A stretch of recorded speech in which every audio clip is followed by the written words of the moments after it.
kecenderungan ulama-ulama Wahabi misalnya, yang mereka tidak mau terhadap hadis dhaif sama sekali ya, dengan tanpa memilah-milah. Justru para ulama sebagaimana ditunjukkan oleh Imam An-Nawawi, termasuk Imam An-Nawawi sendiri,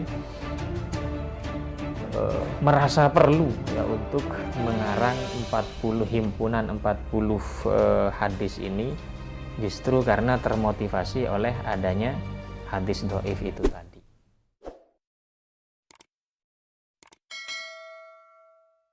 Sedangkan di dalam riwayat Ibnu Mas'ud, qila lahu udkhul min ayyi abwabil jannah syi'ta.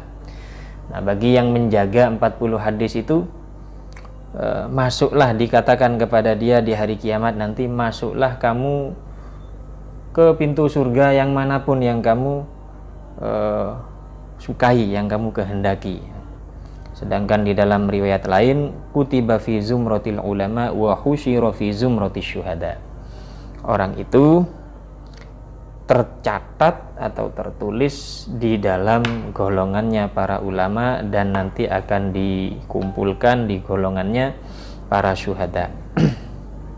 Nah, ini hadis yang diriwayatkan oleh sekian banyak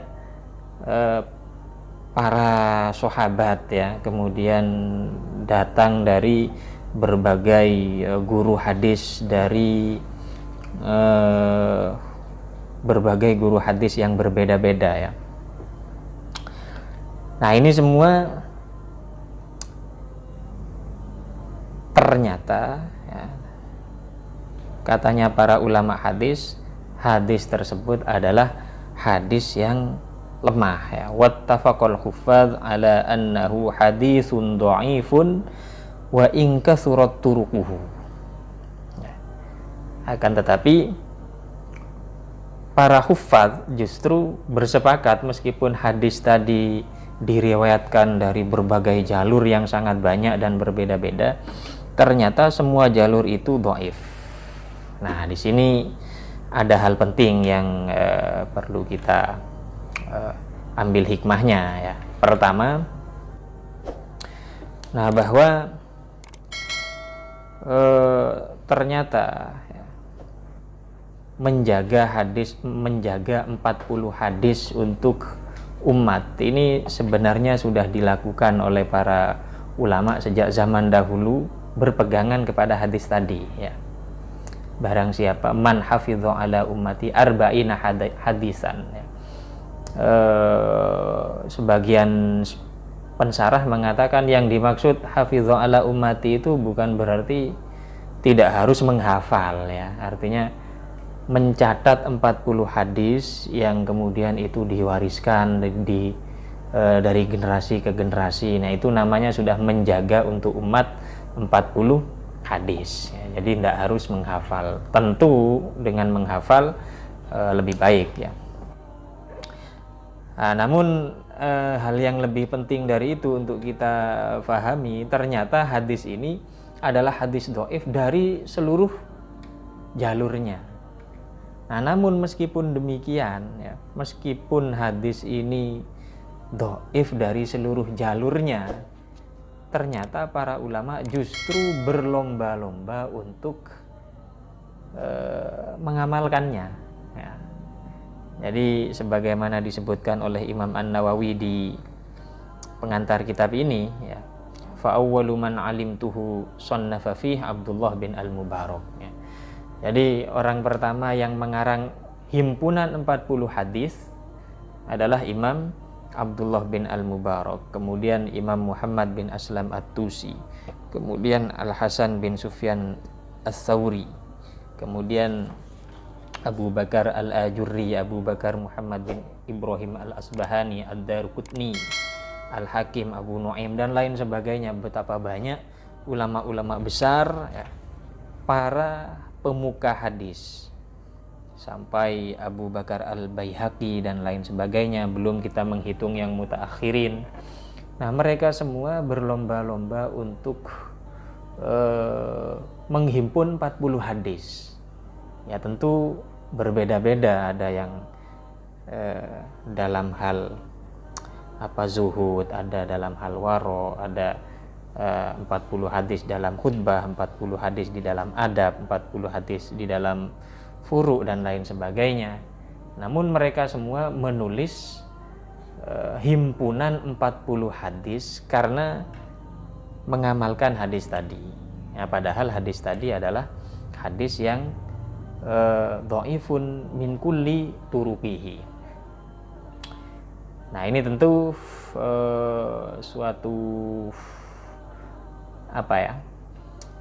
hal yang berbeda dengan kecenderungan ulama-ulama Wahabi misalnya, yang mereka tidak mau terhadap hadis dhaif sama sekali, ya, dengan tanpa memilah-milah antara hadis dhaif yang mestinya masih bisa diamalkan dengan hadis dhaif yang sangat-sangat dhaif atau sampai ke tingkatan maudhu. Nah, mereka sangat-sangat anti sehingga tidak berkesempatan untuk melakukan fadhailul a'mal, padahal sebagaimana kita lihat dalam kitab ini, ya, justru para ulama sebagaimana ditunjukkan oleh Imam An-Nawawi, termasuk Imam An-Nawawi sendiri, merasa perlu, ya, untuk mengarang 40 himpunan 40 hadis ini, justru karena termotivasi oleh adanya hadis dhaif itu tadi, ya. Nah, ini penting untuk kita ketahui. Kemudian hal kedua yang juga disebutkan oleh Al-Imam An-Nawawi di dalam pengantar, bahwa Imam An-Nawawi ketika melihat para ulama sejak zaman dahulu, sejak zaman Imam Abdullah bin Al-Mubarak, ya, seorang tabi'in, ini sudah menulis himpunan 40 hadis karena termotivasi oleh hadis itu tadi. Maka beliau melihat, ternyata para ulama ini menulis 40 hadis dalam berbagai bidang yang berbeda-beda. Sebagian ada yang menulis di dalam furu, di dalam jihad, di dalam zuhud, di dalam adab, di dalam khutbah, dan lain sebagainya. Nah, maka kemudian Imam An-Nawawi beristikharah, lalu beliau memilih untuk menghimpun 40 hadis yang merupakan kaidah agama, ya, kaidah-kaidah besar agama. Jadi hadis-hadis yang hendak dikumpulkan oleh Imam An-Nawawi nantinya di dalam Arba'in, ini hadis-hadis yang menjadi pokok ajaran agama Islam, sehingga sebenarnya dari hadis itu muncul puluhan atau bahkan ratusan cabang persoalan. Nah, ini sesuatu yang baru bagi yang ditemukan oleh Imam An-Nawawi yang belum dilakukan oleh ulama-ulama sebelum beliau. Nah, sehingga sangat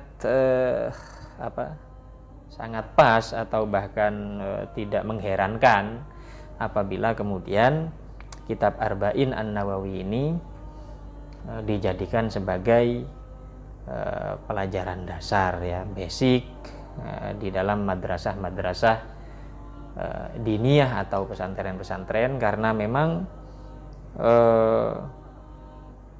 isinya adalah hadis-hadis yang merupakan pokok dari berbagai bab, ya, pokok dari berbagai bidang ajaran, ya, sebagaimana akan kita lihat nanti, ya. Nah, maka misalnya beliau di dalam hadis pertama menghimpun atau memasukkan hadis di dalam riwayat Imam Bukhari, innamal a'malu binniyat. Nah, innamal a'malu binniyat ini merupakan satu hadis yang menjadi pokok agama, ya. Sehingga misalnya Imam Asy-Syafi'i mengatakan bahwa innamal a'malu binniyat sulusuddin, ya, sulusul ilm, ya. Jadi merupakan sepertiganya ilmu, yang dimana masuk di situ sab'ina baban fil fikhi ya. Jadi tercakup di dalam hadis innamal a'malu binniyat 70 bab di dalam fikih. Nah, padahal kata-katanya hanya sebatas innamal a'malu binniyat. Nah, ini benar-benar merupakan hadis-hadis pokok yang membawai begitu banyak bab di dalam ajaran-ajaran Islam.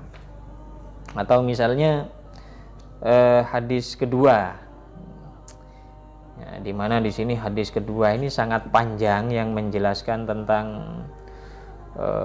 maratibuddin al-Islam wal iman wal ihsan, dikenal dengan hadis Jibril ya. Nah, hadis Jibril ini lebih pokok lagi. Mengapa? Karena dia menjelaskan tentang pokok agama.